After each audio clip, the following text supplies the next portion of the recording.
Yo, so I started filming myself talking again, and I just decided it'd be better to show you guys a few artistic things I've been working on since my last YouTube video, or I guess my first in a long time. So here we go. This is a 4x8 sheet of plywood that I've started oil painting over.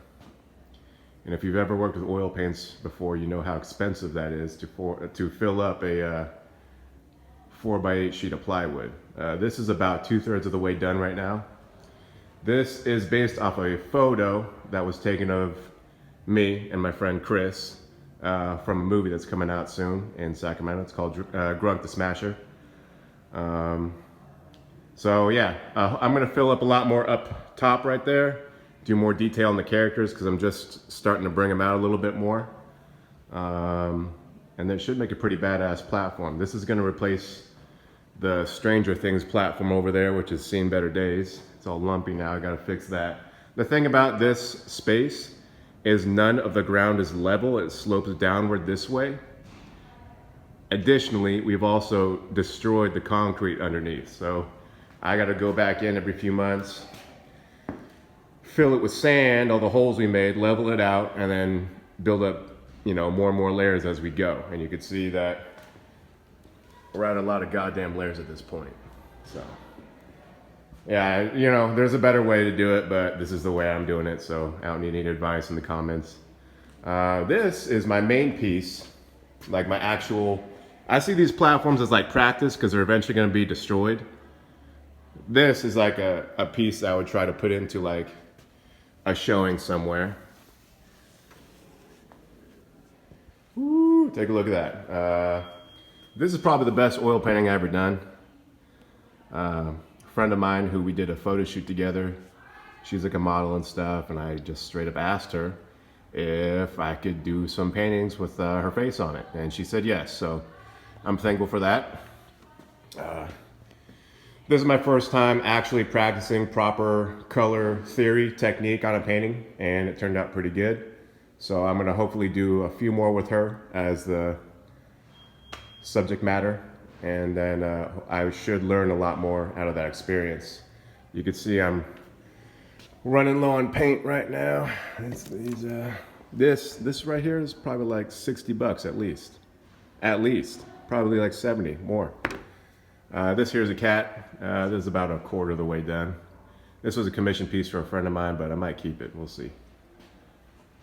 So yeah, on top of all this artwork I've been doing commissions for like apparel and stuff, and then I released a new music EP, which I don't really expect anybody to listen to, but it just feels really cathartic for me to just write music and sing and put it out there for people to hear. It's good. It's good for you, I think. I think more people should do it, even if you're not good at music, like me. All right, now that we got that out of the way, talk to you a little bit about what we've been doing at the gym. Let's see here. Gym's been good. Gym's been really good lately. The group class is getting pretty full. I've got like 12 people in my evening group sessions. I do those Monday, Wednesday, Friday. I've always done it. I've never advertised it. I don't advertise at all, actually. People who come here, they just know me, or they know people who know me. That's how I do it. Obviously, we're still competing in weightlifting. I went to Seattle for Masters Americans. I had 3 lifters there. They all got medals. They were all happy. It was good. Just coached at another local meet yesterday. That'll probably be the last one we do this year. I'll probably only do one meet here, just because I'm going to start learning how to do more of running a meet myself, which I've always tried to avoid because I'm mostly just good at being here, not so good at like organizing bullshit like that. It's not bullshit. I mean, it's all important stuff. It's just not stuff that I have not been interested in as I was juggling being a competitive lifter and a coach and running a business and all this other stuff that I do. So I'm lucky to have people that help me out, but it's also time for me to figure out more and more parts of my job for myself. We're finishing up right now like a building phase for the team.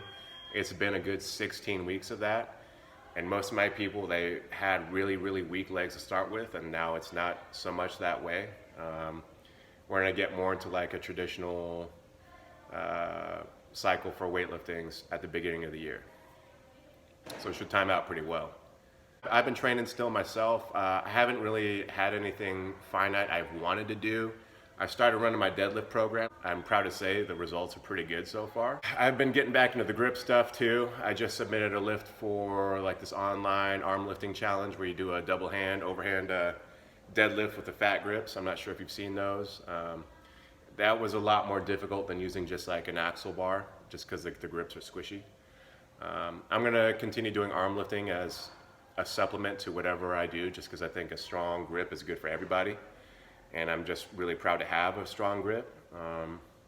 But as a main thing, I don't know. I kind of need more of like full body workouts to keep me engaged. That's why weightlifting got me for so long, just because there's just so much to think about. Moving forward for next year, I'd like to do a little bit of a better job with like weight maintenance, obviously improving my physique. I think that'd just be really cool to do. I mean, you work in the fitness industry, you can't really get around it. The better you look, the more people are going to be interested in what you're doing.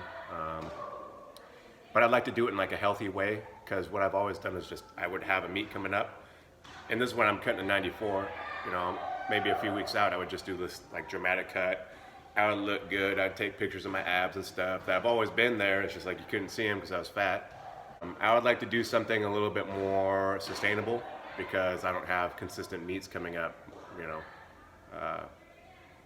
well, potentially ever. I'm going to compete, but I'd like to be able to lose weight without competition. As far as the gym goes, growing the group class has been a very good short-term goal, and I'm going to continue to do that. The t-shirts have done extremely well. I have a few more right here. My plan is to have like 5 or 6 of these types of designs, all on black shirts, because that's what I wear, and that's what I think looks cool.